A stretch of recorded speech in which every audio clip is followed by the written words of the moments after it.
I'm JP Tuesday. And I'm Kiki Cannon. As lifelong Disney fans, the work of countless talented Disney creatives have shaped our lives. Now, as the Disney catalog expands, we're taking a journey through film and television to discover if that spark that shaped us as children lives on in adulthood. Does your favorite Disney media still cast that same spell? Join us as we find out. We are Rewatching the Magic. Hi, Kiki. Hi, Tuesday. We do have to start this episode on a bit of a downer. As our last episode was going up, we got the news that a Disney legend has left us. Pat Carroll, most people will know her as the voice of Ursula in The Little Mermaid. But her career her career exceeds that so much. But if she is ever only known for that one character, damn, it was a good one. Yeah, more than enough. Most of us won't be known for anything half as amazing. Yeah. But, of course, like you said, she was known for so much more. I mean, Danny Thomas show would have been enough. She was the second banana, to all these kind of great comedians. She worked with Mickey Rooney. She worked with Jimmy Durante and Steve Allen. Yeah. And, Red Buttons she worked with, and Ted Caesar. So, yeah, it was kind of really, really cool. So she really was just the perfect one for Ursula. Mm-hmm. That voice. Yeah, she was not the only one to have auditioned for that. I think we talked about that, back when we did Little Mermaid. I mean, that was our first episode. But she just had the precise vocal range and the right delivery and the attitude. Oh, yeah. 95, what a run. Yeah. We should all be so lucky. Yeah. So, I mean, rest well, Pat. That's a hell of a legacy to leave behind. Yeah. So let's move on to we have another trailer that came out again as our last episode went up. We got a new trailer for Andor, the new Star Wars show, and a bit of a delay because it was supposed to come out at the end of this month, and it's been delayed about a month to September 21st. Probably because they learned not to put a Star Wars show and a Marvel show up at the same time. Because everyone was talking about Obi-Wan, and everyone kind of, during those few weeks when we had Obi-Wan and Miss Marvel together, there was very few people talking about Miss Marvel because everyone was talking about Obi-Wan. So they probably don't want the same thing to happen again with She-Hulk and Andor. But we are getting 3 episodes on that day, so evens out. Yeah, it kind of interesting that they're putting up like half the. I mean, aren't these like 6-episode series usually? Usually. So that's like half the season. Yeah, maybe it's playing catch up. I don't know. I don't know. Honestly, I'm not liking the 6-episode series because you're just getting into it and then it stops. I'm not liking this new. I just saw a screenwriter. There's a screenwriter that I follow, and honestly, he's done a lot of work for Disney and MCU and all. But he just posted on Twitter the other day, like, we've been doing this 6 to 10 episodes every 2 years or whatever for a little while now, as opposed, at least in American television, as opposed to the way we used to do it, where you do like, 20 to 24 episodes and maybe 8 of them would be outstanding, and then maybe another 6 would be really good, and then the rest of them would be watchable, and maybe 1 or 2 would be real stinkers. And he was like, has it really made TV better? It does get people talking, but they went with the whole 6-hour movie format, which I think people are starting to get tired of. But like you said, this is something new for American television. How many times have we watched a British show that we get 4 or 5 episodes and then we have to wait 5 years for the next season?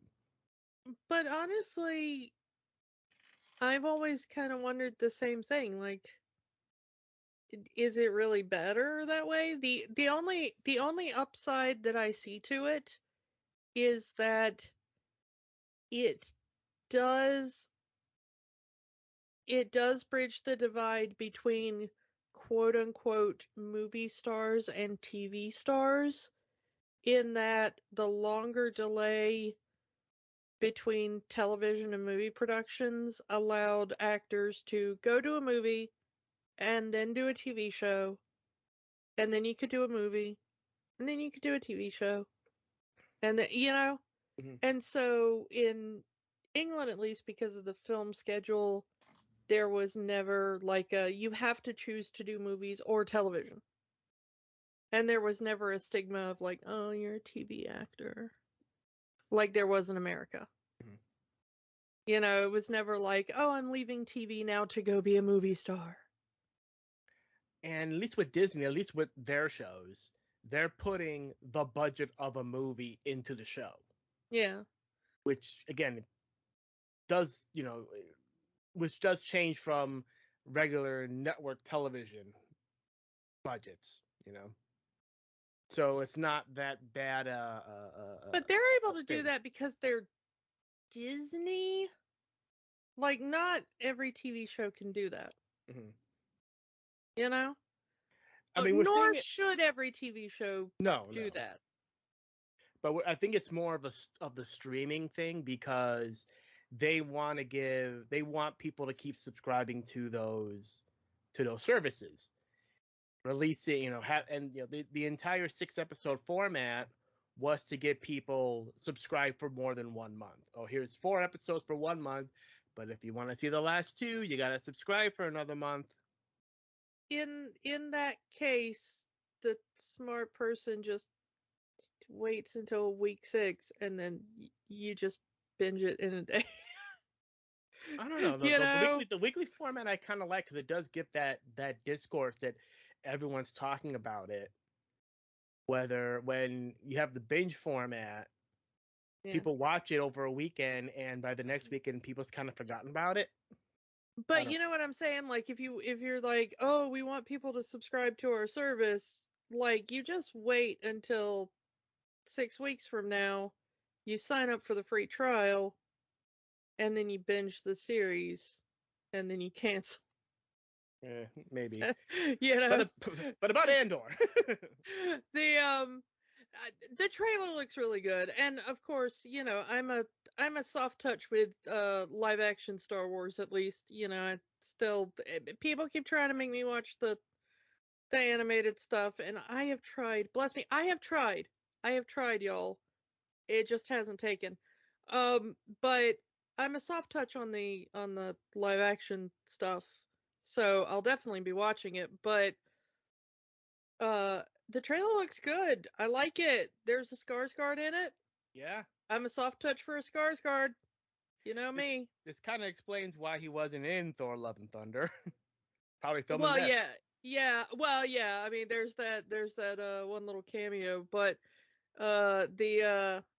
yeah, he was busy off filming a Star Wars, but it's funny when you can't work for Disney because you're off working for Disney, isn't it?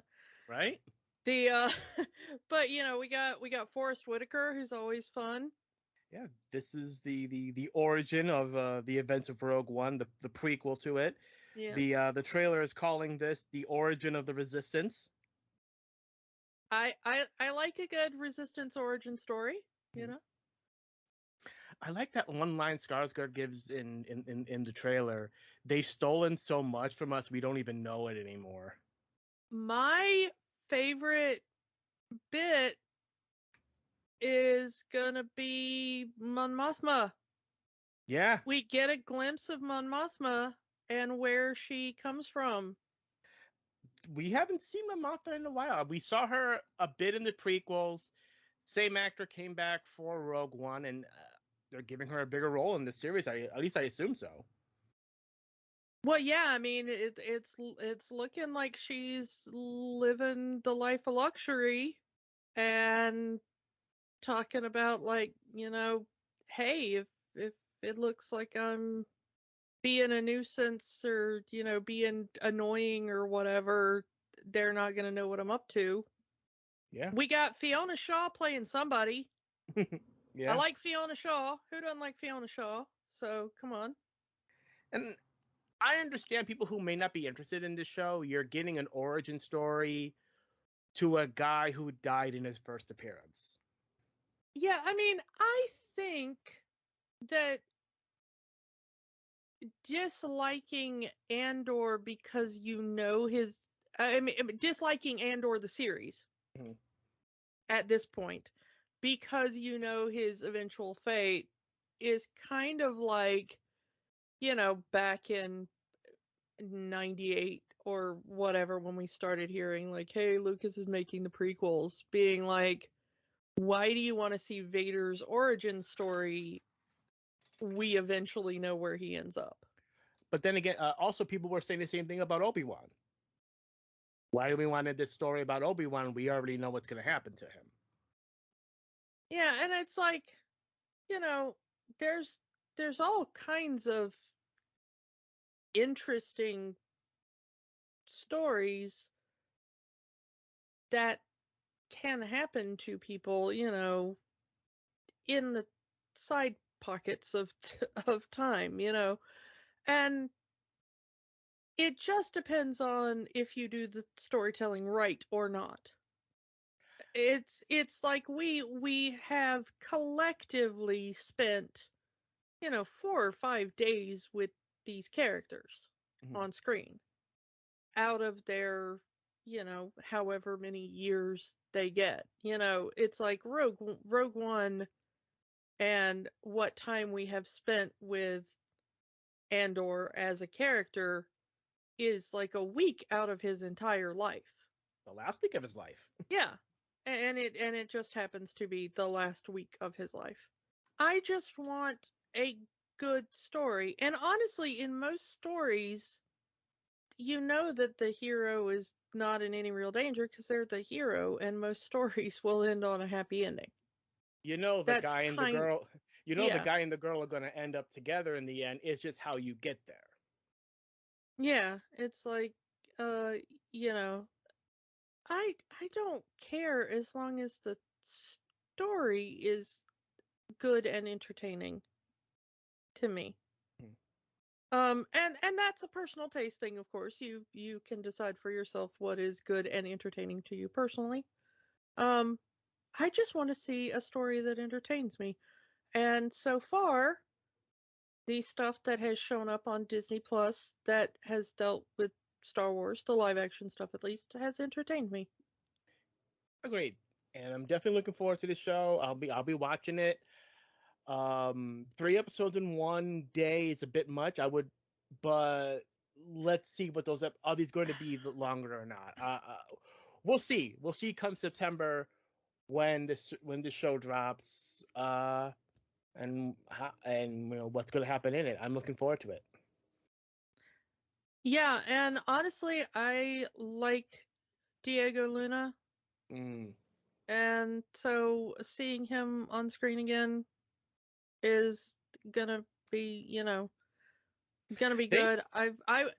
The thing I was sad about most in Rogue One was that we wouldn't get more of Diego Luna in Star Wars, and and now so we are. this fixes it.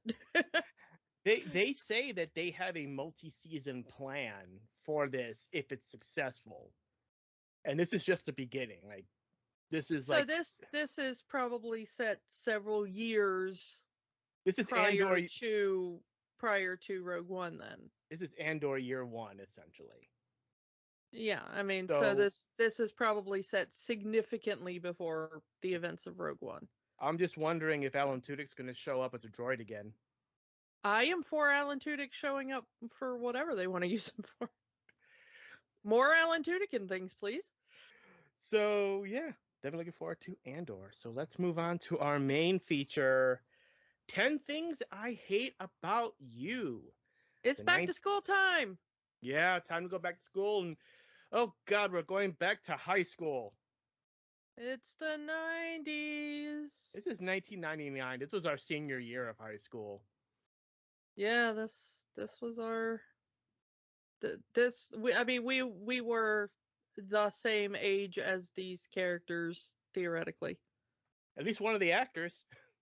And this is another Shakespearean adaptation. This is an adaptation of The Taming of the Shrew, with a lot of more questionable parts of that story gotten rid of, thank the goodness. Yeah, that is possibly Shakespeare's most debated play. There's one other that I might put up there, but it's definitely, it goes back and forth of like, did he mean it? Was it a satire? Was it like, was he trying to say like, don't be like this dude? You know, like, did he even write that one at all? There are some people that, and I'm not talking about the weirdo anti-Stratfordians, because screw those people, but I'm talking about like actual Shakespeare scholars, or like maybe that was Maybe like, this was supposed to be a cautionary tale and it just got lost through the years. yeah, like maybe the humor of the, like, maybe we're supposed to be making fun of Petruchio and the humor doesn't relate. That's the interesting thing, is like we've rediscovered a lot of Shakespeare jokes because it got lost in the language shift. Like when you reconstruct the original pronunciation of Shakespeare, suddenly you realize that a bunch of stuff were puns, and when you do it in the original accent, you're like, oh, those words were supposed to rhyme. Or like when you say it in the old way, that word sounded like this other word, and that, oh, that was supposed to be a dirty joke, but we don't pronounce that word that way anymore. Oh, I see what you did there, you know. So it's like suddenly, you know, hundreds of years later, we're like, oh, I get it now.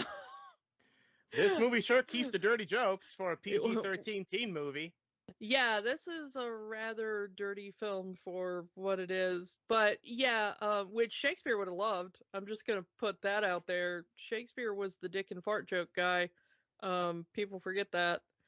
But the and this the original play this is based on has quite a lot of sex humor. Like a lot. Like a lot. There's a rather famous passage in this play that's just all about oral sex that's rather infamous.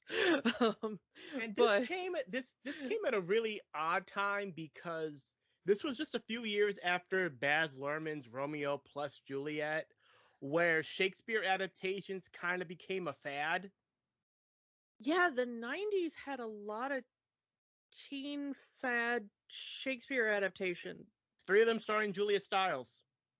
Julia Stiles was kind of the weird queen of Shakespeare teen adaptations, yeah. Because she was in this one, she was in Hamlet in the next year, and then she was in not long after that. This one though it's very loose intentionally, and it's very tongue in cheek, and it's very weirdly it straddles that line between, hey, are you the cool kid that likes pop music and makeup and like the jokes from Clueless? But also, are you the weird, nerdy kid that gets the Shakespeare references? This movie is for both of you. I don't know how that works, but for some reason it does, because for some reason, if you were a part of either group, if you were the right age in the 90s, and you were the weird literary antisocial goth nerd, you liked this movie. And if you were the weird, bubbly, I like pop music and doing my makeup and boys are hot and fashion is cool and I worship Alicia Silverstone, you also liked this movie. And I have no idea how it did it.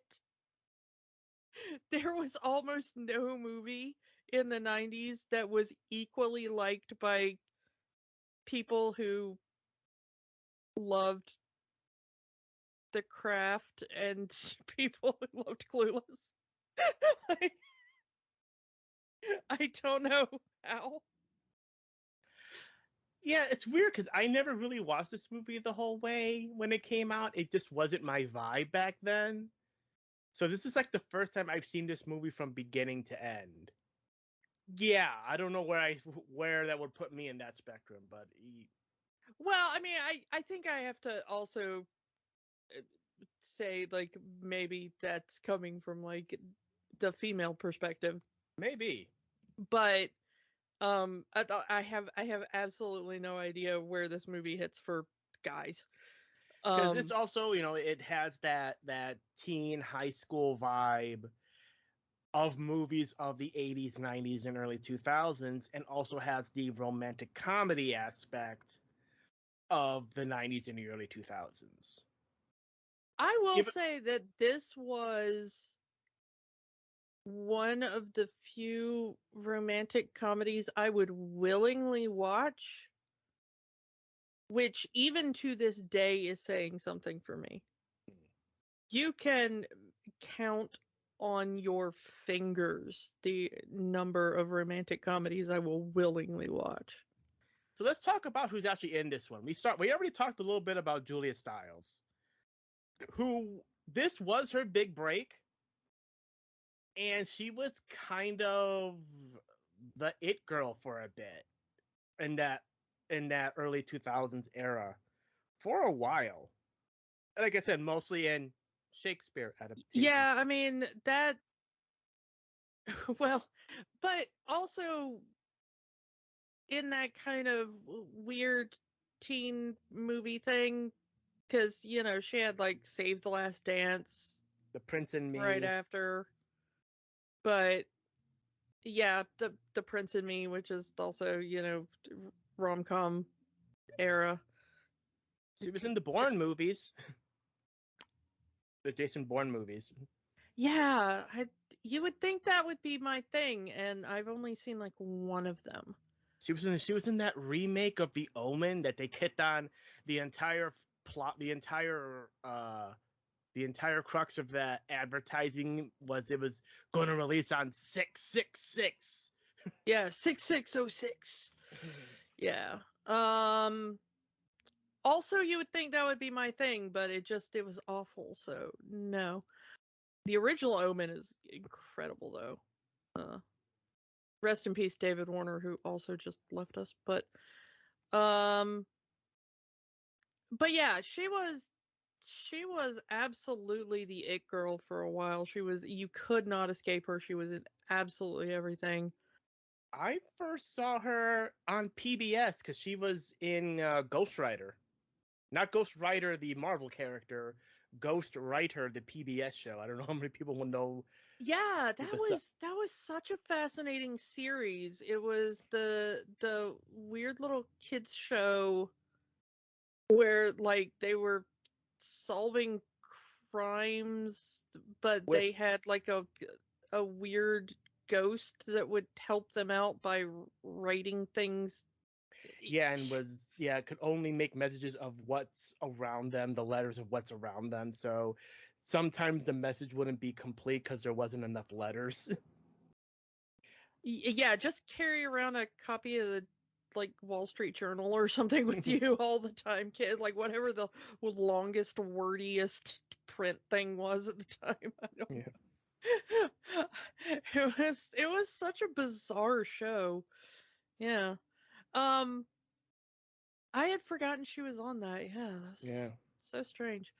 Um, but this was also kind of the big break movie for someone else, and that was Heath Ledger.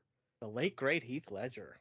Yeah, this was he had just moved to America to try to up his career. He had worked some in Australia.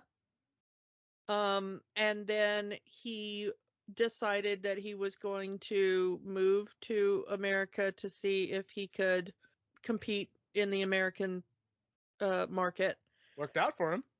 Yeah, and that he landed this movie pretty quickly. And they let him keep his accent for this movie. Yeah, and they worked it into the character because there's the bit in the movie where she asks if his accent is real or an affectation because he's got so many rumors about His life. you ate a live duck once and you sold like, your liver for cigarettes. yeah, like he's this mysterious guy and the school has all these rumors about him, and he says like, no, I grew up for a few years in Australia, so I've got the accent.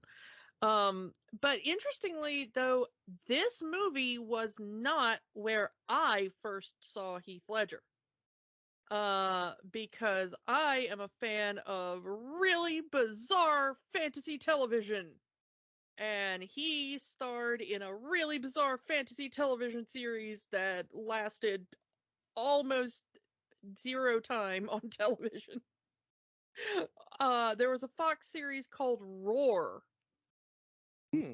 That was about Irish people, and it was about like I'm an Irish dude and I have to go out and be Irish and unite my clan because the Romans are coming, and there's like fairies and magic and something or whatever. It was canceled almost immediately. And honestly, it was kind of a crap series. It was not very good, but it was better than they gave it credit for. I'm gonna say that it was not very good, but it deserved more episodes.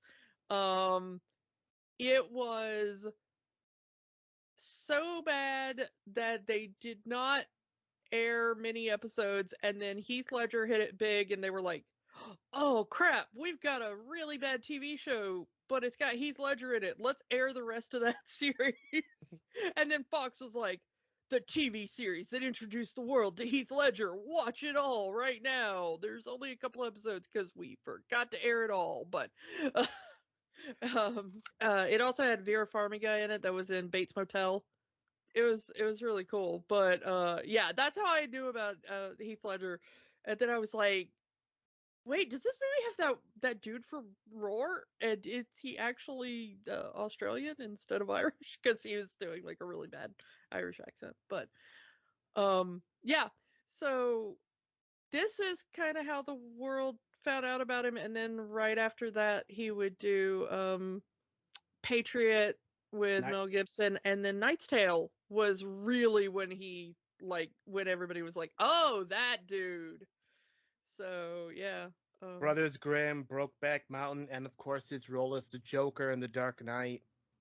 Well, yeah, that's kind of when like everybody, yeah, like you couldn't, yeah. I mean, like, but I think Knight's Tale was when most of I think most geeks kind of knew him at that point, and then it was like, oh, the dude from Knight's Tale is gonna be playing Joker, because that Knight's Tale hit it so big for so many geeks. And then Joseph Gordon-Levitt in here as Tommy Cameron. Solomon. Yeah, everybody just knew him from Third Rock from the Sun. He was the kid Cameron from Third Diaz. Rock from the Sun. So, you know. Also a part of the Dark Knight universe as Robin, but not Robin. Yeah. And we talked about him, of course, when we did Treasure Planet. Larissa Orlaic, or I forgot how to say her name. Can you say her name? We've got Larissa Olenek as Bianca, the other sister here, and completing she will always be Alex Mack to me for the Nickelodeon viewers, for the old school Nickelodeon viewers. Yeah, I mean, I think basically everybody our age, that was who she was, either that or she was Dawn from the Babysitters Club at the time. Also in Third Rock from the Sun. Yeah, she did show up in Third Rock from the Sun, but you were either one or the other. If you were like the Nickelodeon kid, you knew her as Alex Mack. If you were really into Babysitters Club, you knew her as Dawn. I just feel like someone saw an episode of Third Rock with these two in it and felt, hey, let's do a movie with these two actors. Yeah, it could have been. Yeah, that's kind of our main group there, our two couples. And then we've got the great Larry Miller playing the dad. The only actor from this movie to reprise the role for the short-lived TV show.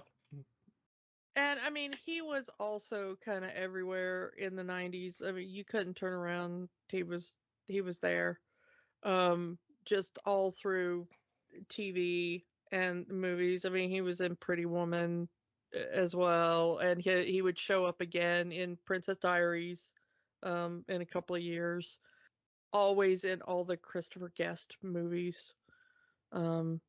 So, you know, you run into him constantly as our antagonist. Yeah, it's kind of our villain of the piece. We've got Andrew Keegan. He was constantly on TV at the time. Also showed up in with Julia Stiles.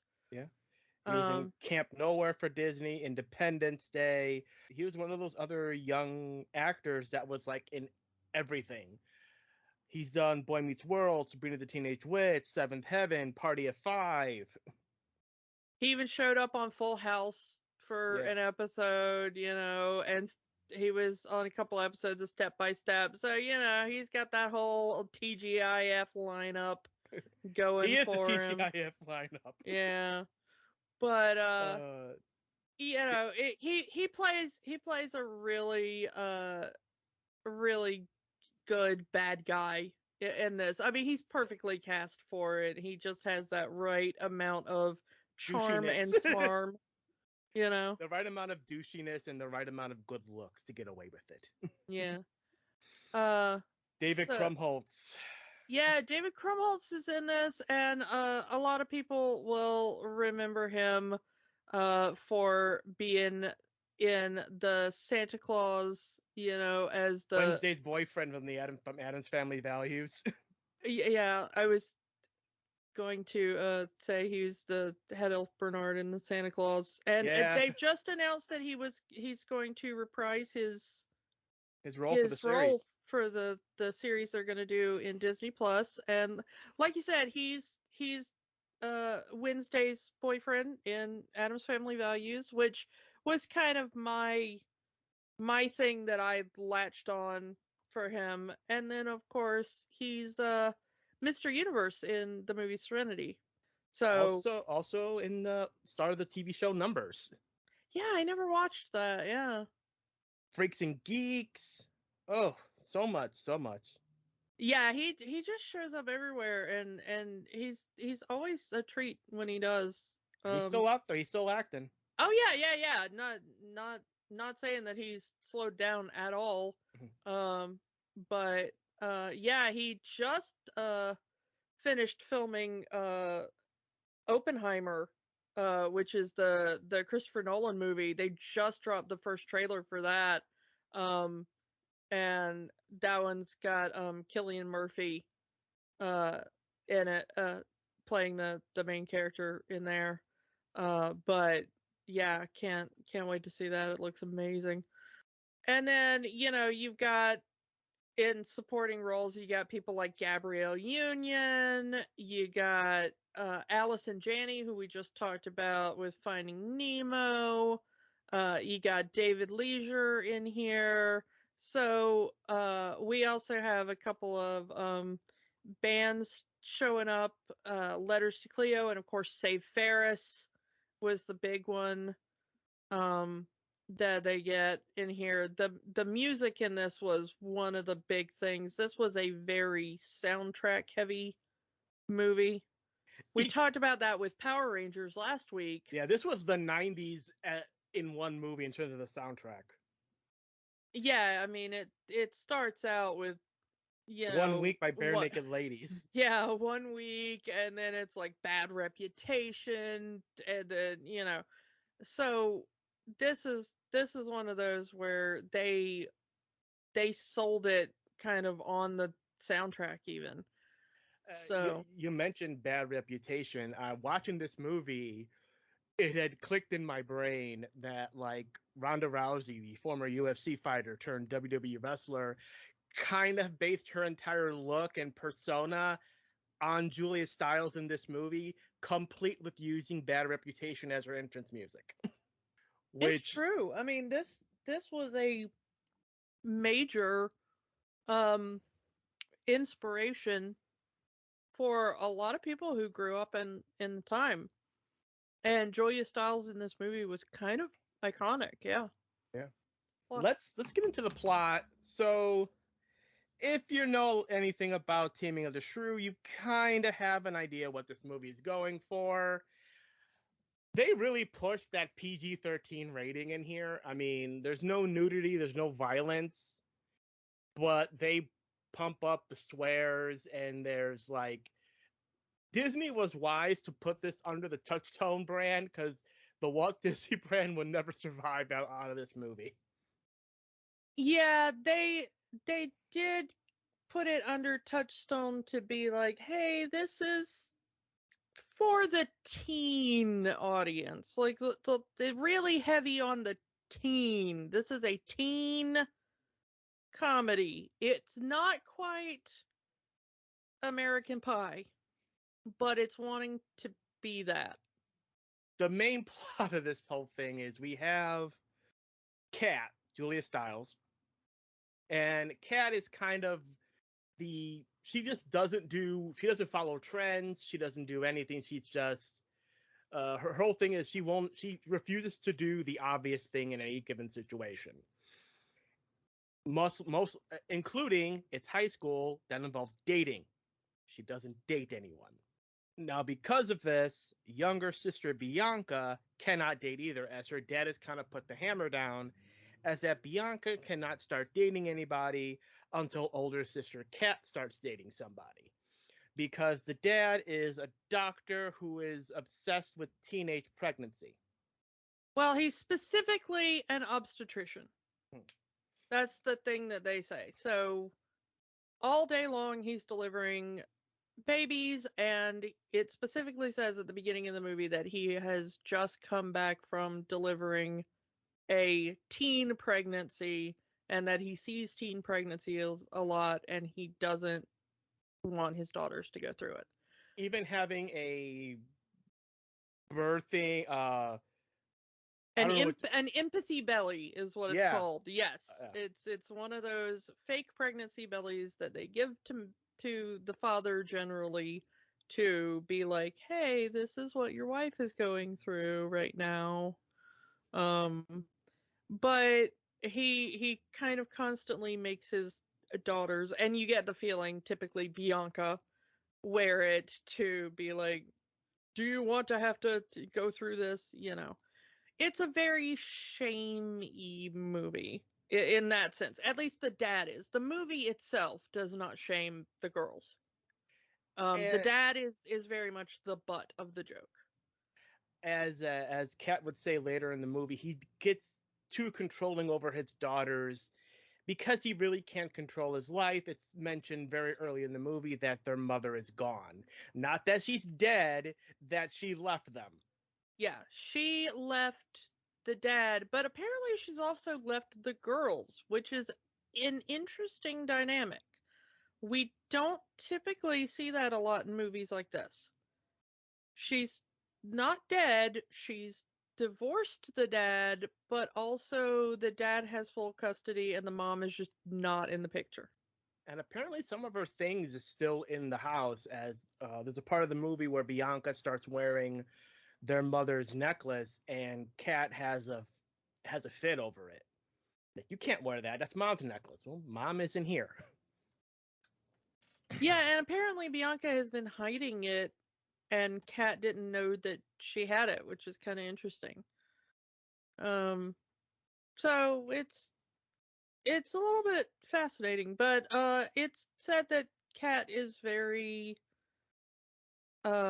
into feminism, and she's also very into music, like punk and ska music, I mean, specifically. she's listening to Joan Jett in her car. Well, yeah, but a lot of the bands that she is seen to be into, a lot of the ones that are on her wall, and a lot of the ones that, like, you know, say Ferris and Letters to Cleo, are female-led bands. Um, so, It was the 90s. Ska was kind of everywhere. well, ska absolutely just rocks to this day. So I will hear nothing against ska. Thank you very much.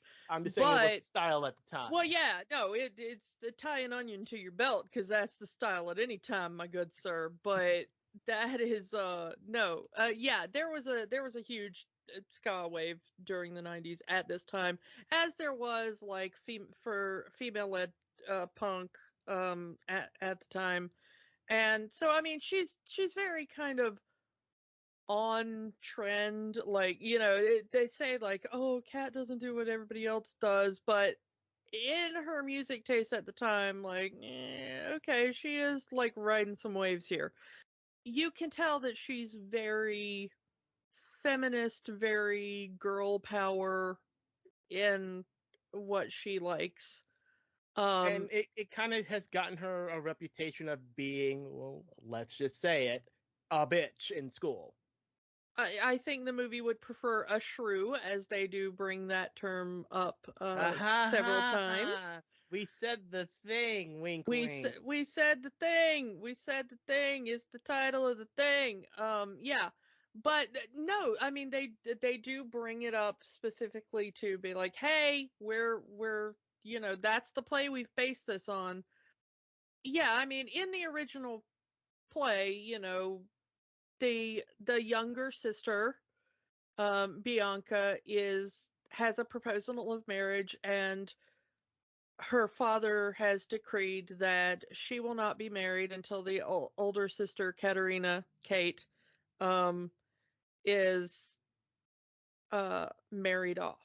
But Kate's personality is very unpleasant, and no one will propose to her. No one wants to have her hand in marriage, and so they have to, you know, find a guy to uh, tame her and So marry Bianca can her, get, and yeah, so you know Bianca can get married. so that Bianca could get married to a guy who really wants to marry her, and she wants to marry him, and all that kind of stuff.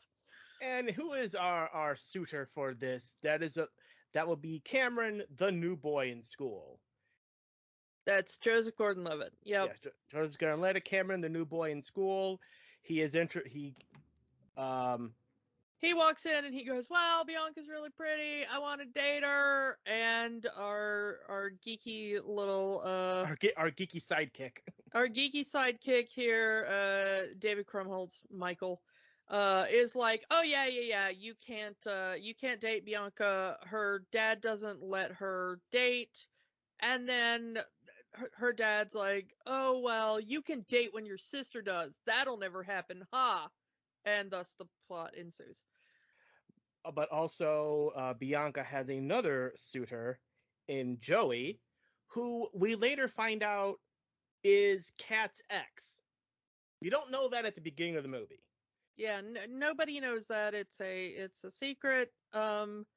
Joey and Kat are both seniors.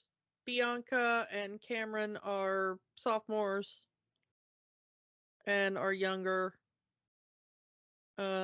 So this is a whole thing. Of course, high school is very stratified, which interestingly plays perfectly into Shakespeare. It's fascinating how much American high school systems work with Shakespeare. It's why so many modern adaptations of Shakespeare end up getting put in high schools. Like, not only does it appeal to, well, in American high schools, you tend to have to read Shakespeare as part of the curriculum, but it's one of the few places in America where everything is so weirdly stratified in a way similar to Shakespearean Elizabethan England. That like everybody has their very specific place in the hierarchy. And the various cliques that hang out with each other in the school. Well, and they go through that in a very weirdly specific way in this movie, which a lot of 80s and 90s teen comedies do. Here are the jocks.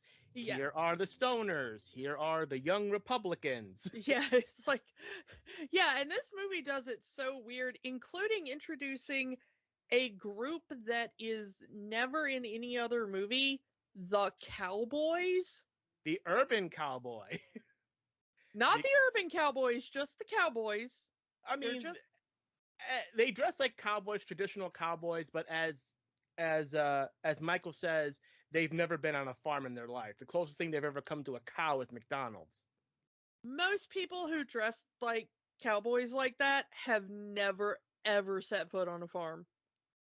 Seriously, trust me. Like, I will trust a girl that grew up in the South.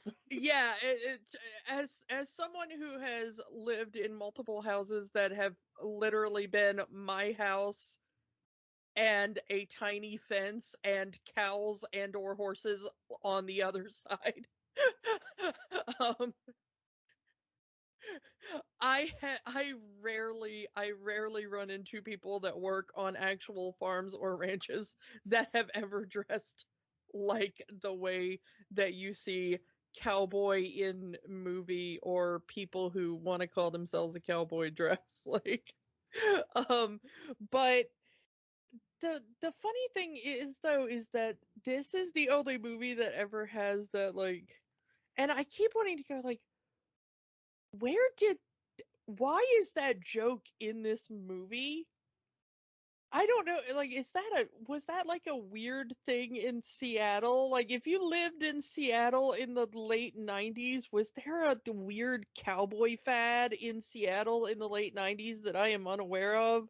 Yeah, this film was filmed in Seattle, takes place in Seattle. Yeah, it was filmed in Tacoma, it was like, was that a weird fad that I am unaware of in that area? Because I do not remember the cowboy trend in high schools in the late 90s.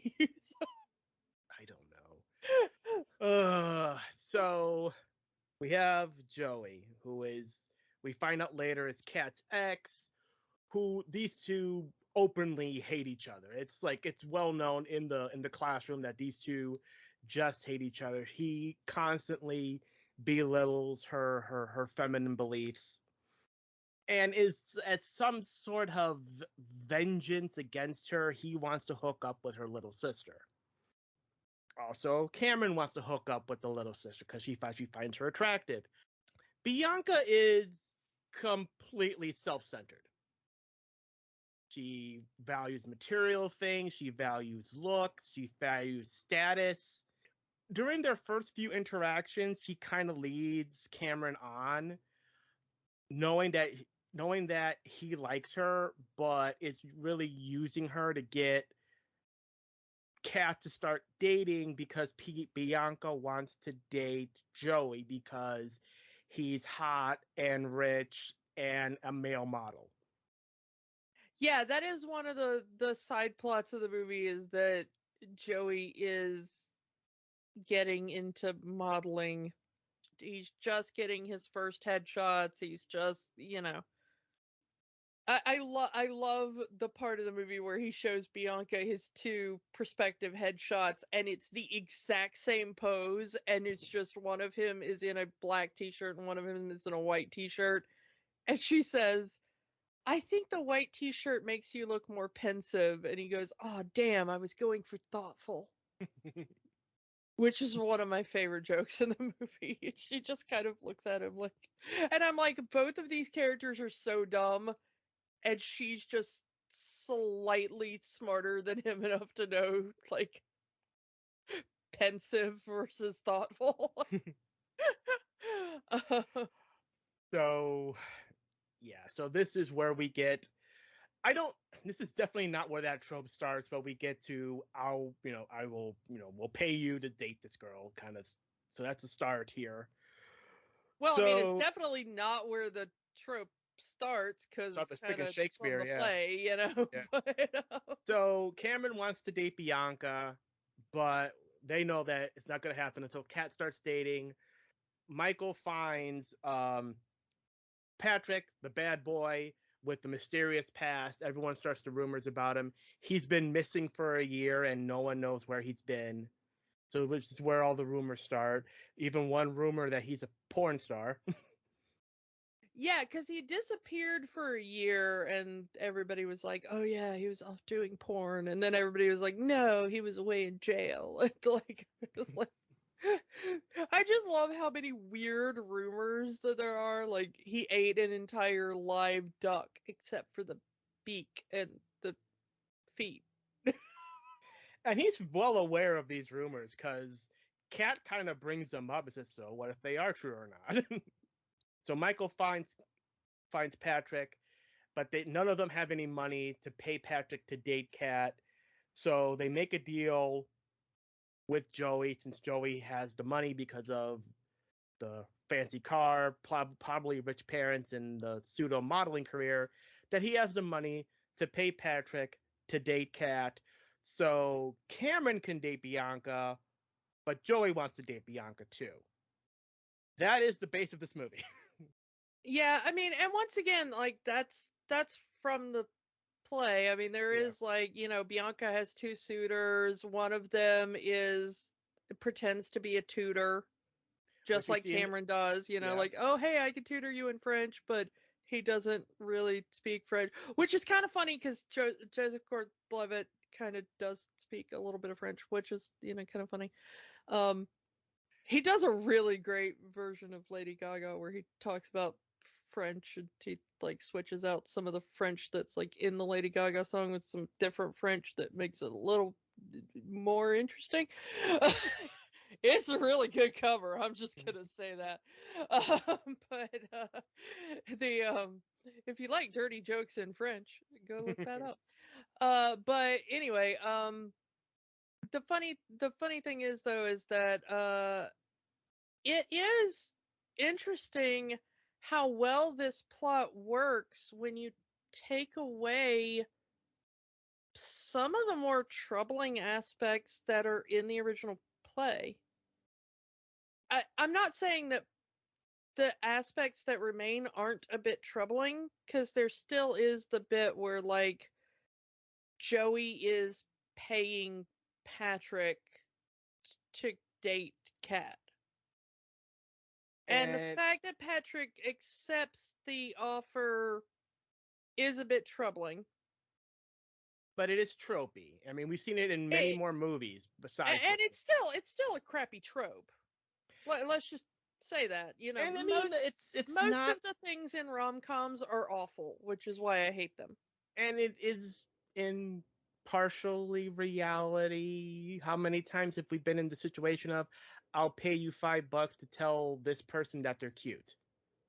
I mean, yes, I'm not saying that people don't also do bad things related to romance. It's like, do stalkers exist? Yes. If there's a movie about a stalker, is that realistic? Sometimes. Yeah. Does it make it okay? No. It's like, yeah, crappy things can happen in real life. It's like, but it doesn't make it good or cute, Um, the the thing is like, but the thing that Patrick never does in this film, I mean, not really never, because there's one part in the bar where he kind of does it a little bit, is that Bianca and Cameron kind of are like, hey, let's figure out what Kat likes, and also that we can, like, help Patrick date her, because Patrick wants to date her. Bianca doesn't know he's been paid to date her. She just knows there's a boy who likes her sister. So let's help this boy get her, ask her out. Here's all the CDs she has in her Here's room. the bands she likes. Here's where she's gonna be. Her favorite band's at a concert tonight. You need to go there. Oh, I can't be seen at that place. Yeah. And she but there is one part that kind of mirrors the really bad part of the play, which is in the play, the taming part of the Shrew is that Petruchio in the play, which turns into Patrick in this movie, basically spends the entire play doing what we would call gaslighting now. Yeah. So if he does things like being like, "Oh, look, Kate, the sun has come out, in midday." And she'll be like, "Yeah, what of it? It's noon. The sun has come out." And he's like, "Are you crazy, woman? That's the moon." And she'll be like, "No, it's not. It's the sun. It's the middle of the day." And he'll be like, "I said it's the moon."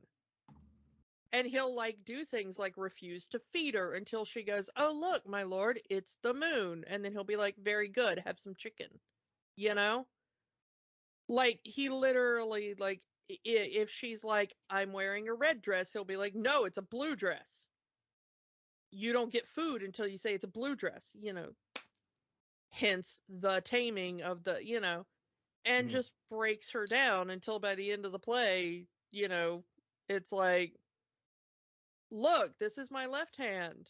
"Yes, my lord, it's your left hand." "No, I say it's my right hand." "Yeah, yep, it's your right hand. That's your right hand, all right." "No, are you crazy? It's your left hand." "You're right, my lord, it's your left hand." And like, until she'll just, whatever he says, even if it contradicts reality, in front of all of her family and friends, And then he'll be like, look at how good I've trained her. This is an appropriately trained wife, We never really see Patrick do that in this movie. There's never really a point where he's like, "Hey, Kat, the sky is green. Say it's green," The only time he really gets close to that is where he shows up at the club and he's like, "Oh yeah, I'm also into your favorite bands. Hush now, I'm trying to listen to this band. This is my favorite band." But that's also like most dudes trying to get with someone. Oh, that they'll okay, this person likes this. Is it well-meaning? Probably not, but it has happened where guys have pretended to be into something that a girl likes just to get them to talk to her. I ain't saying it's right. I'm saying it happens. It's more realistic. The thing is it's the closest we get in the movie. Yeah, that's my only point. Fair is it's slightly more realistic, and it's the closest he gets is being like, "Shut up, girl, I'm listening to this band. Like, don't talk to me." Like, it's the closest he gets to that behavior. The rest of the film, though, the only part where he really seems to cross a line is accepting money to date her. The rest of it, he kind of seems to stay on the right side of morality. I mean, I'm willing to be corrected, He but even for the most part, he does seem to genuinely respect enjoy her. the implication, at least towards the end of the movie, is that he always had a thing for her. It's just like no one needed to pay me to date you, kind of. At least that's what he says. Yeah, he never seems to have spent any of the money on Anything. himself. Yeah.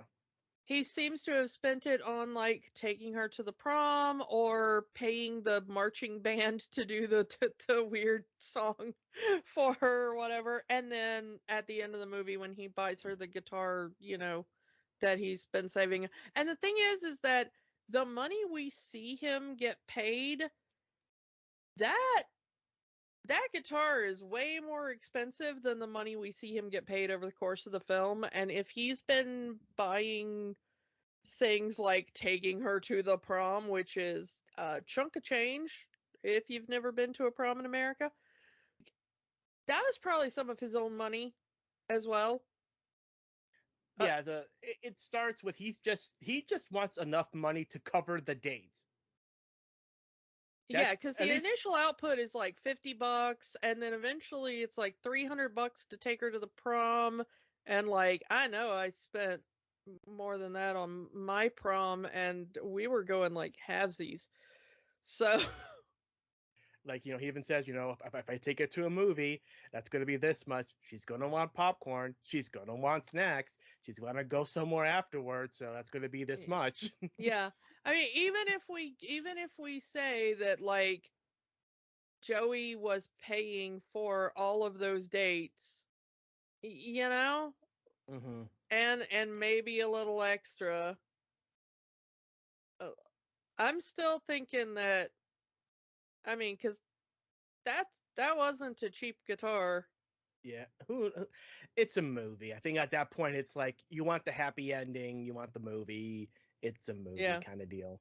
Well, I'm just saying, like, yeah, it's one of those things of like, where's he getting that money? But with the exception of lying to her about the money thing, which is not a small exception, I'll grant, they have removed the biggest thing, which is kind of the gaslighting and ill treatment and stuff. He treats her respectfully as far as their relationship on the dates and stuff. Even when she's compromised and she starts drinking at the party and everything. She hits her head at the party and he's like, he shows genuine concern for her. Yeah, and Cameron even asked him, like, what did you do with her last night? And he was like, nothing. She would have been, like, too blasted to, remember anything. I'm not about that. Which was an interesting and very important line, and one you did not often get at that point in time in teen movies. Yeah. Like I said, remember, that's like the same time we get American Pie, which is an entire movie about like, having sex, having sex with girls in compromising positions and stuff. And like, what's the other movie that came out like right about the same time, which was just like, there's a whole subplot that's just, let's get this girl so wasted that she won't be able to remember that she agreed to sleep with us or something. Like there's like a whole teen comedy that's like, Can't Hardly Wait is the only one I can think of. I mean, it might be that I haven't watched it because I watched the trailer and it's just like two dudes being like, all right, the plan is this, like, let's take this chick out on a drinking spree, and by the end of the night she'll be so wasted she's gonna want to sleep with us. And I'm like, not watching that movie. That's a crime right there, my dude. So yeah, but it's really interesting that the base plot of the movie is not terribly bad. When you take away that kind of top layer. you know? The more problematic aspects of the play. Yeah. Um, and it still works as kind of just a basic rom-com thing. You've got the Bianca subplot of the skeevy guy is trying to date her, and the more well-meaning but kind of doofy guy is also trying to date her. And yeah, it kind of comes, that whole plot comes to a head when we get to the party. Cameron tries to get, is trying to get Bianca's attention, and she's gonna give all of her attention to Joey, and it breaks his heart. He goes up to Patrick and said, the deal is off. I'm done with her. She doesn't want me. She wants Joey. The entire point of this was so I could date her. I'm done. I'm done with it.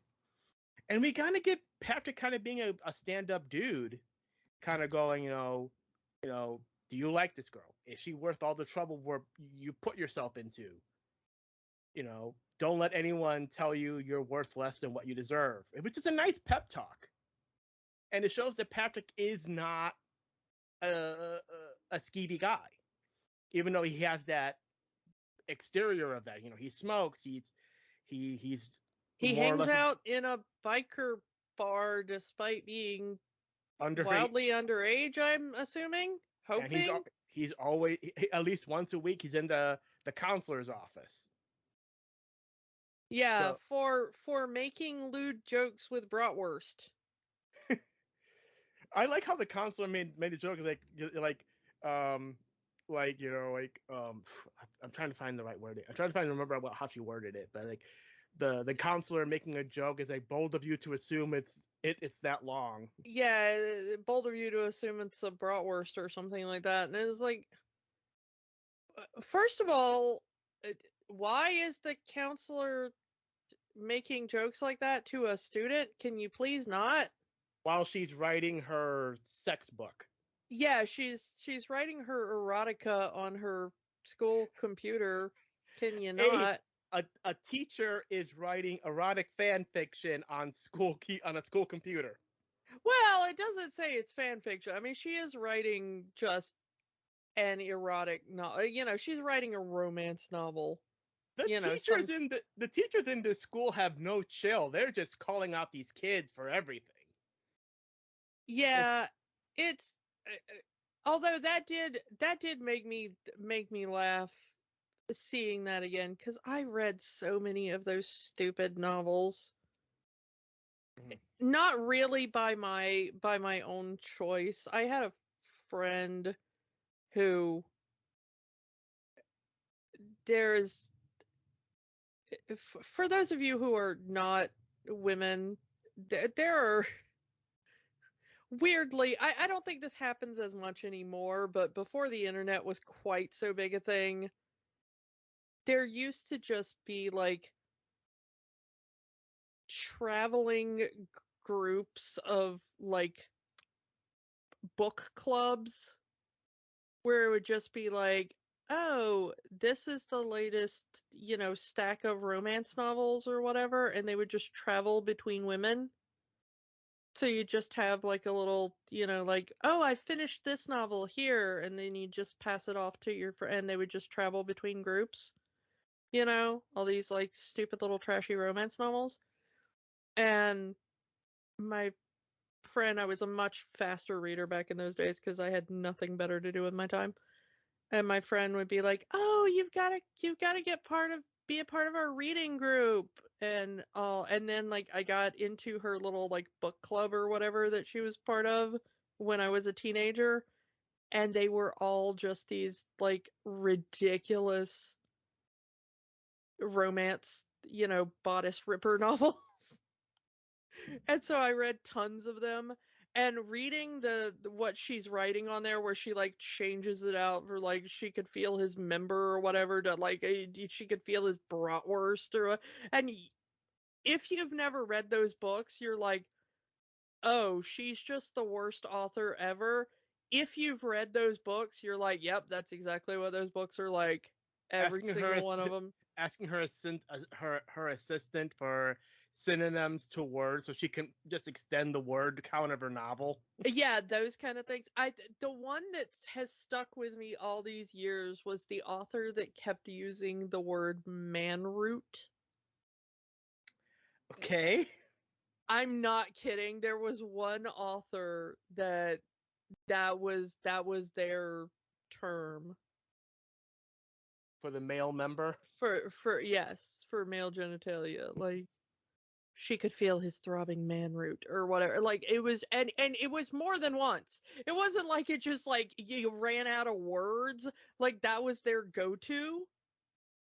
And I was like, this is possibly the worst author I have ever read in my entire life. Well, I don't want to use know where you got this from.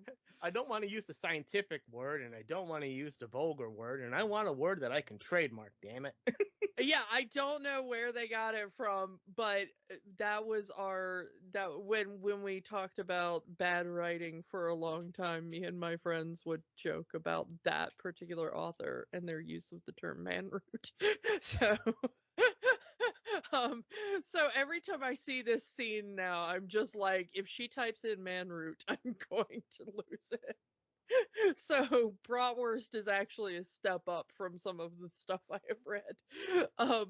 But her jokes with the students is just, I'm like, oh, I thought I had bad teachers, but Miss Perky is just the worst.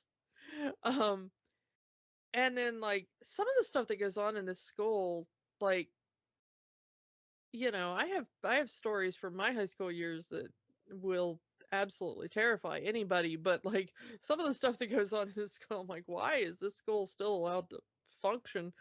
And Mr. Morgan, the English teacher, seemingly the only black person in this entire school. At least the teachers, that we do have at least one black student in Gabrielle Union. Yeah. But the yeah, and then there's like the one scene where Julia Stiles like flashes a teacher in front of a room full of students and has no consequences whatsoever. It's one way to distract a teacher while your boyfriend's trying. She was wearing a bra. Who knows? But that's one way to get your boyfriend out of detention. Yeah. So yeah. The thing is that it is fascinating, though, that at the back to the party, that we do see that Patrick has no desire to do anything bad to Kat. He doesn't want to see her embarrass herself in front of her classmates. Again, yeah, as she's drunk, and dancing on the table. He doesn't want to take advantage of her because he gives her a ride home and nothing happens. I mean, yeah, she's drunk and has a possible concussion from hitting her head after she fell from dancing. Yeah, he could have taken advantage of her, but he doesn't. She goes to kiss him and he kind of turns her away, mostly because, again, doesn't want to take advantage of the fact that she's drunk. Two, he's kind of starting to fall for her after the business arrangement. Yeah. Which kind of angers Kat through the rest of the movie. Yeah, but like, I don't, like, dude, you were drunk. You really wanted the dude to take advantage of you while you were drunk? Like, okay. People are complicated, and take a step back, but also, again, in the 90s and what you are told, I didn't have as firm an understanding of alcohol and consent in the 90s, know? So it's like, if I had been a little drunk and still remembered the night, and had a guy been like, I didn't want to kiss you because you were drunk, and, like, I didn't want to take advantage, I would have been like, does he like me? Does he not? Because nobody had told me that. I mean, it wasn't like we didn't have that in like sex education classes. Consent was not being taught at that time, you know? Still not being taught. I still don't think it is being taught, you know, but at least there are like sex educators on the internet and there's like a bit more discourse and stuff, you know? But like I wouldn't have understood that at her age, which I was at the time, you know? So had I had the same thing happen to me, I would have probably also had questions. Does this guy like me? Does, you know, like Yeah. my feelings would have probably also been complicated. So I respect him because he absolutely did the right thing in that situation. Bravo him. But I also understand that her feelings are complicated because she probably didn't quite understand the dynamics because probably nobody had explained consent and alcohol to her in the proper way because nobody had to any of us really. Especially her overprotective father. Yeah, who is very much just a don't do anything, which is not the we already see how that went wrong because way back in ninth grade, as we find out shortly in the movie, she had been pressured into sex by Joey.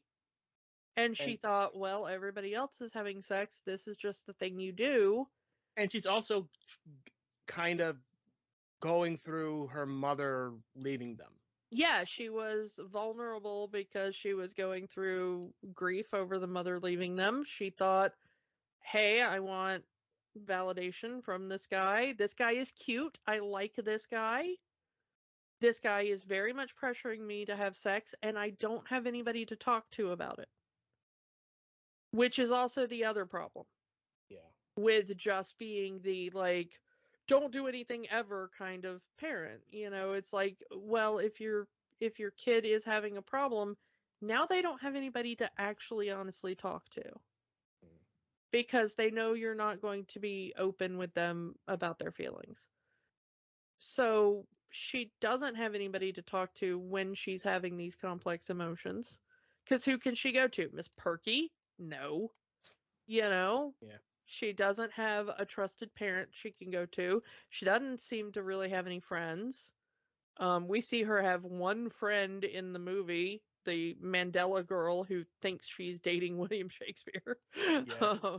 So, you know, it's like she doesn't really have a support system, and she has a guy who's pressuring her to do something she doesn't want. So she gives into that, and when she tells the guy, hey, I regret it, and I don't want to do that again, can we slow down? Then the guy treats her badly and breaks up with her and everything. And the only way she doesn't become gossip at the school is that she threatens to tell everybody that the guy has a small penis. Yeah. It's like, okay, if you make me the subject of gossip, I will also make you the subject. It's mutually assured destruction at that point. Yeah. Um, Speaking of Joey, so back at the party, Bianca finds out that Joey isn't all that and a bag of chips, as we used to say back in the day.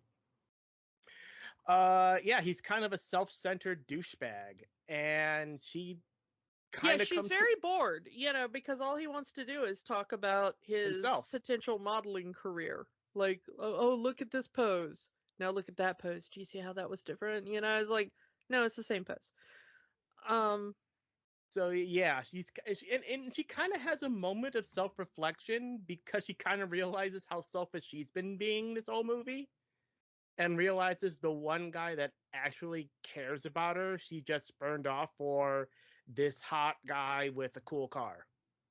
So she kind of breaks up with Joey, and instant rebound because Bianca's best friend, Gabrielle Union, ironically character named Chastity, says, if you don't want him, I'll take him. Because he's hot and has a cool car. yeah, and Joey immediately is like, yeah, okay, cool. Sure, whatever. No, don't care. One chick is exactly like another chick. I do not care. The thing is, though, is that when everybody leaves her there, and it's not really Kat's fault that she leaves her because she's got a concussion and she's drunk, and you know, Patrick takes her home. when Bianca is stranded, Cameron gives her a ride home, and she's like, oh, this guy isn't so bad after all. He's nice. But He Cameron kind of does goes. kind of call her out on her crap. Yeah, just because you're good looking doesn't give you the right to be conceited. Could kind of be uptight. Not as no, I think uptight's the wrong word. Well, he does call her, he says that everybody views her as conceited. Hmm. And he says that, she's treating people very badly because she she's being entitled. She thinks that her good looks and her, cute personality, you know, is what's going to bring everybody in, but he's like, you need to put forth a little effort. Yeah, like if you weren't interested in me, you should have said so before I did all of this just to impress you. And it kind of teeters into nice guy territory almost, because he kind of goes, I learned French for you, I put all of this together for you to get left, to get dumped, and now you're dumped. Yeah, and where that gets into nice guy territory is she didn't ask you to do that. Like, you put out that expenditure in preparation for asking her out. Mm-hmm. If you'd asked her out and she was like, yeah, if you do all these things, I'll go out with you, and then she didn't follow through, maybe different story. But if you're like, hey, I showed up at your door with a whole bunch of stuff you didn't ask for, why don't you like me? Well, no, she doesn't have to like you, dude. It's like you did all that on your own. So that's where it kind of straddles the line. But he's not wrong in the sense of she's being a very similar person to Joey. Like, yes, you look pretty, but there's no substance there. Like, you see how you were very bored with Joey because he didn't have anything to add to the conversation? Neither do you, sweetheart. And he goes on how he defended her. Like, everyone was calling her conceited, and he was defending her. Even when we first see her, Michael is saying she's You just don't want material. her because she's very shallow. Yeah. No, no, no, no, no. There's no way someone could be that shallow. Look how beautiful she is. She's smart. She's this, she's that. And so, And we but see that she does, over the course of the film, take that to heart because by the end of it, she's speaking better French than him. She's, like, she's kind of insulting him a little bit in French. Like, hey, dude, when are you going to step up and ask me to prom? I, And li- she's asking him that in French, which I I like like. how he's looking through the book. What does that mean? What does that mean? His French book that still has the drill hole in it from Patrick from earlier in the movie, which he's never been able to get replaced. But I like that she does take it to heart, and she does realize, like, okay, I do need to step it up a little bit. Like, it's fine to be pretty, and it's fine to be interested in, my looks and my grooming and, fashion if I want to be. All that is fine. There's nothing wrong with any of it. She doesn't have to change who she is. She just adds on to who she is. She grows who she is. And she actually does start dating Cameron because she sees him as a good guy. Yeah, and the she finds out why Kat, she eventually confronts Kat. She gets the story from Kat about her backstory with Joey and all, and she finds out that Kat is not trying to be mean to people. It's just that once Joey pressured her into doing something and she did it because she thought everyone else was doing it, she decided that never again would she do something just because it was the trend. Which is So a if you nice, yeah. say this is a fashion, she says, no, I'm not going to follow that fashion. Everyone's going to the party. I'm not going to go to the party. Everyone's going to the dance. I'm not going to the dance Yeah. because people are which Patrick kind of turns it against her. Is like, hey, go with me to the prom. No one will expect you going to the prom. Yeah. I think that the thing is, though, is that she had a good reason for starting it, but then it becomes a little too far and a little bit of a trap for herself. Is that you should never follow a trend because it's a trend. She has that part right. Doing a thing because it is popular is not necessarily, but also refusing to do a thing because it is popular is also, it's a trend in and of its own. You know what I'm saying? Mhm. And we see that a lot. It's a trap that I have fallen into, especially when I was younger. I have been that person. Like, oh, is that what everybody likes? Well, I'm gonna hate it to prove that I'm different. And we're kind of starting to see that now with anything that's popular on social media. Like over the last year, how many people are starting to literally hate like the Marvel movies just because it's the popular thing now. Well, Marvel is the super popular thing. I'm going to hate everything that comes out of Marvel because it's popular. Oh, and the second that anybody starts doing it, like, um, when Wordle became the thing, and people were like, "Oh, hey, I'm doing Wordle now," and then immediately, like, I started seeing people post Wordle, and I was like, "Oh, what is this?" And then people were like, "Oh, let me explain it to you," and I was like, "Oh, okay, that seems like a fun distraction for people who want to do it." Some days I would do it, some days I wouldn't.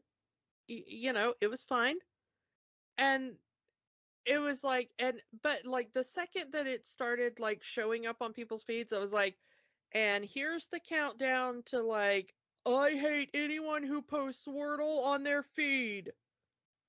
I'm going to start unfollowing the next person who posts Wordle on their feed. And it was like, what, 3 days or something before I saw the first person who was like, stupid Wordle, I'm going to unfollow the next person that posts Wordle on my feed. It's all I ever see now. I'm gonna, just I'm gonna be the anti-Wordle person. That's my entire personality now. Yeah. And I was like, why do you care so much?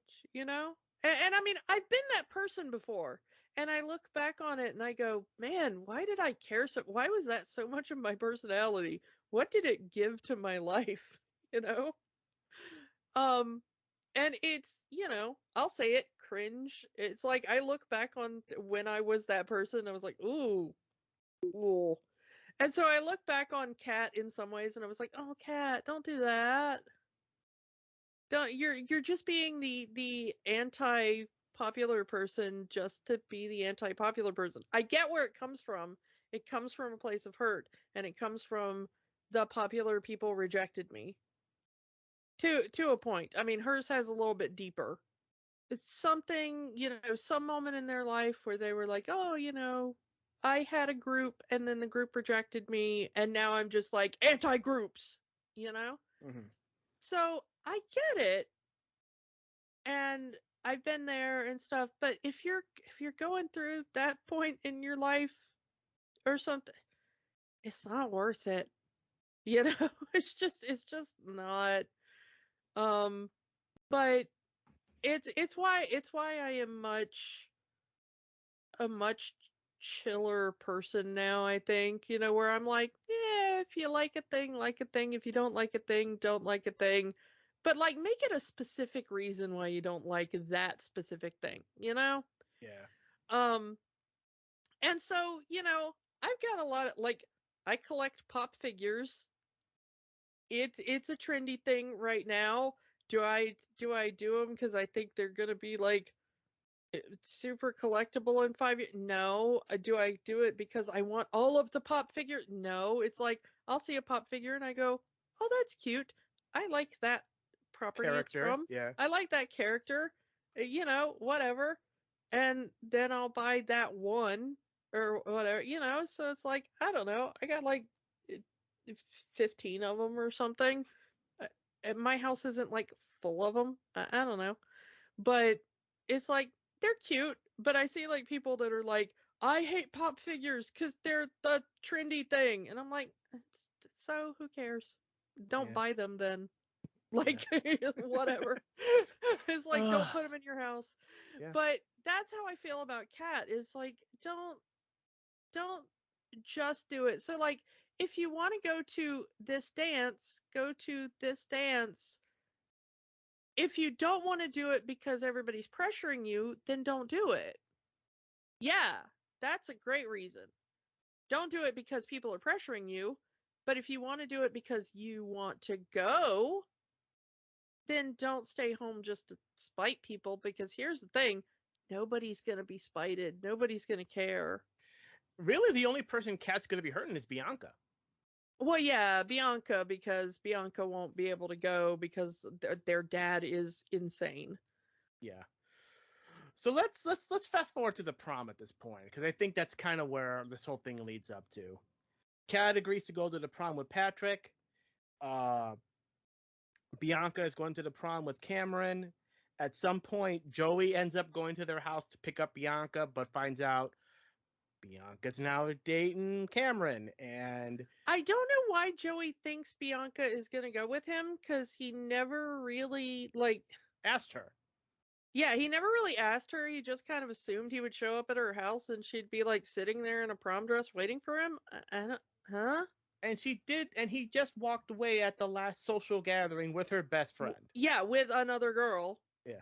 Who also shows up at the prom in a prom dress, ready to date Joey. So, what?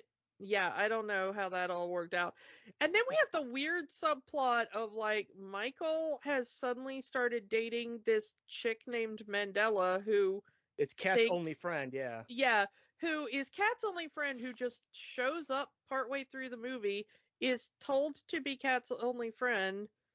We never really see them interact. But she's got a picture of William Shakespeare in her locker and apparently is delusional enough to think she's dating William Shakespeare. So Michael sends her a dress that we're supposed to think is Elizabethan, but it's not. It's really not. It's I don't know what that dress is, but whatever. And then he shows up in some kind of outfit. I don't know what it is, but it is also not Elizabethan. So, what are you wearing, my dude? It looks vaguely British, old, and we're gonna get away with it because it's the 90s and we don't do our research. Yeah, and apparently and also, the girl who thinks she's dating Shakespeare also didn't do her research. So whatever. If she's cracked if that outfit appeals to her. I mean, it looks good on him. He does kind of look hot, but And those two end up becoming a thing because of a mutual love of Shakespeare. He quotes a little bit to her, and that's apparently enough to get them together. Yeah, he quotes a line and a half of Shakespeare, and she's like, "Oh, Tish, that's French," and then they're dating. I don't know. Whatever. The plot says so. Anyway, those weirdos are together now. I guess we're happy about it. That comes out of absolutely freaking nowhere because we just need another random Shakespeare drop. But yeah, everybody's at the prom. Also, Save Ferris and Letters to Cleo are at the prom because apparently Patrick paid Save Ferris to be at the prom. Okay. It's a lot of money going around. Yeah, he just has oodles of money, and I don't think Joey's paying for this. I think that, Patrick is just secretly rich and hasn't told anybody. Here where we go. Here's where we find out the secret. Where has Patrick been for the last year? He has been by his grandfather's side as he was dying. Yeah, he went and took care of his grandfather. He like slept on his grandfather's couch and made SpaghettiOs apparently, and just So helped his grandfather. it's possibly an inheritance. Yeah, maybe he just inherited a massive amount of money from his grandfather after his grandfather died. I don't know. So Chastity, Gabrielle Union confronts Bianca at the prom, saying the only reason Joey was ever into you was because he wanted to have sex with you, which apparently doesn't seem to be a problem for Chastity. And she had a bet going with her friend. He had a bet going with his friends. He's going to blow the whole secret out right now. And you lost out on hot guy with cool car, which, as we found out earlier, Chastity has no problem being shallow. Yeah, that's her whole deal. She just wants a hot guy with a cool car. So yeah, whatever. Um, Meanwhile, Joey just wanders out onto the dance floor and is like, "Hey, Cameron, I didn't pay idiot over there." Or, well, no, he goes and confronts Patrick first. And he's like, "Hey, idiot, I didn't pay you a whole bunch of money to like date weirdo over here so that like Cameron could go hook up with my chick. What the hell?" And that blows it uh for Patrick and Kat, because Kat's like, "Oh yeah, I thought you said you didn't need any kind of incentive to date me. Guess you were lying." So then Joey wanders over to Cameron and he's like, "Hey dude, stop stealing my girl," and punches Cameron.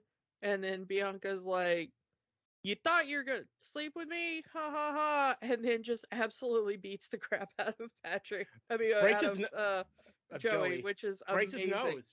Breaks his nose. I had a shoot tomorrow. You broke my nose. Yeah, he had a nasal spray shoot, which is even funnier. Yeah. Yeah, but she like punches him in the face a couple of times, and then she knees him in the groin, which is really great. And then she takes Cameron off, and they're while happy the ever after. while the rest of the school just dances around his corpse as he's holding his crotch. Yeah. But the cat's out of the bag. We get our, we get that moment in every romantic comedy with the big reveal. And Kat's kind of done with Patrick right now. Hey, I thought you really liked me. Turns out you were in it for the money.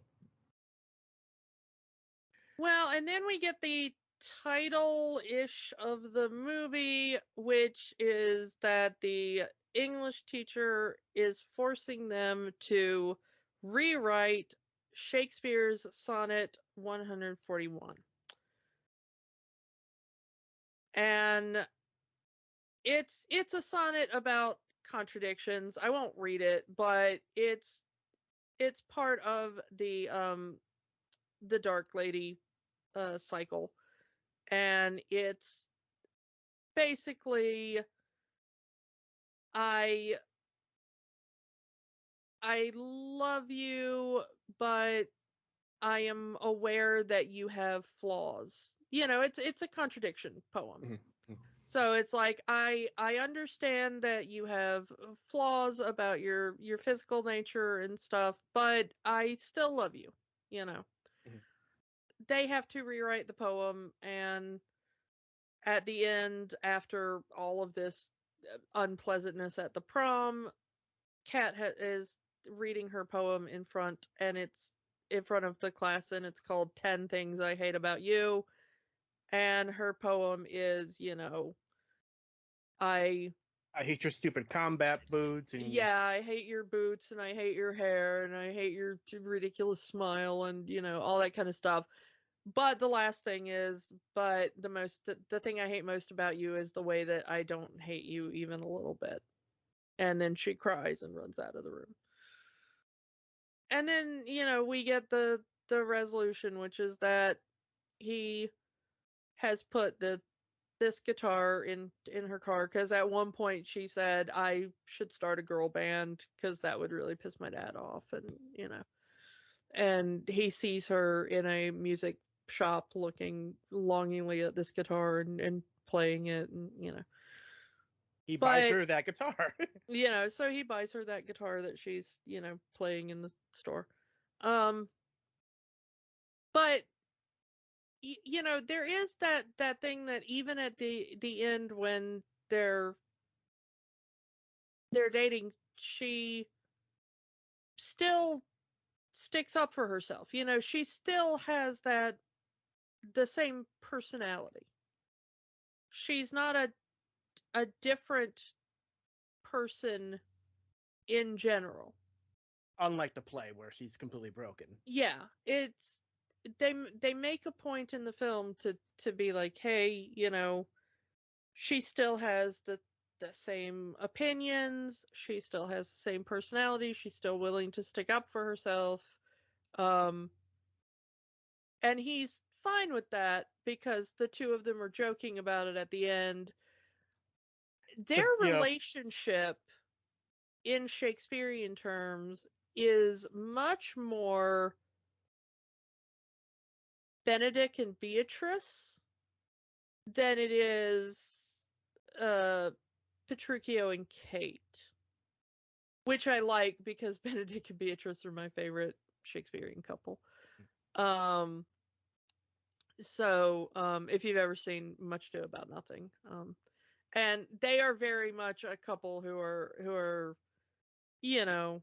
that they share witty little jokes, and then it's I like that. Yeah, I mean the ending is kind of cute. It's like you can't buy me a guitar every time you mess up. No, I just buy you drums. I'll buy you a bass. I'll buy you a tambourine. Yeah, and he's kind of like, eventually, we'll have the full band. It's fine, but it is the basis of a more healthy relationship. Like, I realize there will be give and take there, and she realizes that he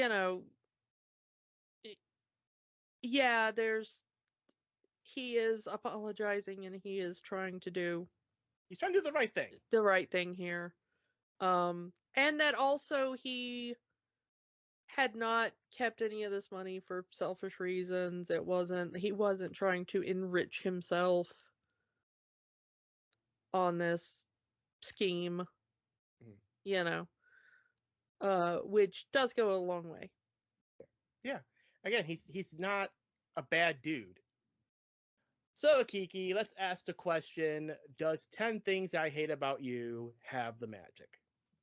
I think it still does. I was very worried about, like, I remembered liking it at the time, and I was thinking, like, this is going to be another one of those nostalgia ones where, I remember liking it and looking back.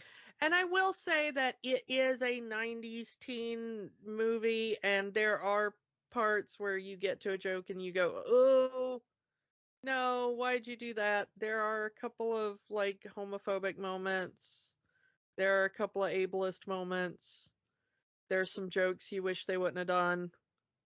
But overall, I still like it. Which is really, it's really kind of high marks for me to say about a rom-com, because I absolutely loathe the genre in general. I'm going to say no. And I really didn't really watch this movie growing up. It wasn't my jam then. Unfortunately, it's still not my jam now. It was I'm going to be honest, it was kind of a slog to watch this movie, go through it. It was like, oh, if Disney Plus had a ×2 speed on it, I would really use that right about now. It's just, it didn't click for me. And if it clicks for you, more power to you. If this is your movie that you grew up with, more power to you. It just didn't really do it for me. Yeah, it's fair. I totally see how this is not everybody's film. And, again, I know this is an audio medium, but I am a brown-skinned person. The lack of brown-skinned people in this movie did also play a factor in it. Oh yeah, this is such a white movie in the casting. I had forgotten how white this cast is. You get the one black girl best friend, the one black teacher, and the 5 seconds of the one black young Republican. And that's it. Yeah, they're called the MBA group, but let's not kid ourselves. Yeah. So I think that's all we can say about the film. Let's move on to next week. It's time to go back to the era of classic Disney. And one aspect of classic Disney that we have not yet touched upon is the wartime era, the packaged film era. That weird era where they weren't really making full films, but taking a bunch of shorts and presenting it as a film. Uh, Rather than do one of those with like 10 shorts and go from there, we're going to start small with a movie that's really just 2 shorts, fun and fancy free. And it's when I suggested it for the podcast, you had no idea what I was talking about. Yeah, I did not remember which one this was. This is the one with Mickey and the Beanstalk. This was supposed to be the movie that was Mickey Mouse's big return to cinema after the war ended. And we'll get into all of that story next week, but that is the gist of what we're going to be talking about next week. So come back for all of that, and we will talk to you all next time. Bye. Bye. If you want to help the fight for human rights in the U.S., the American Civil Liberties Union works to protect constitutional rights for all Americans. Their website is aclu.org. If you need reproductive services in the U.S. or wish to donate to those who do, go to abortionfunds.org for more info. The battle isn't over until the last person surrenders. The fight continues. Don't let the magic stop here. Join our conversation online on Facebook at Rewatching the Magic. Twitter at Rewatch the Magic. And of course, new episodes every week at rewatchingthemagic.podbean.com. Remember, the magic is for everyone. It only stops if you let it.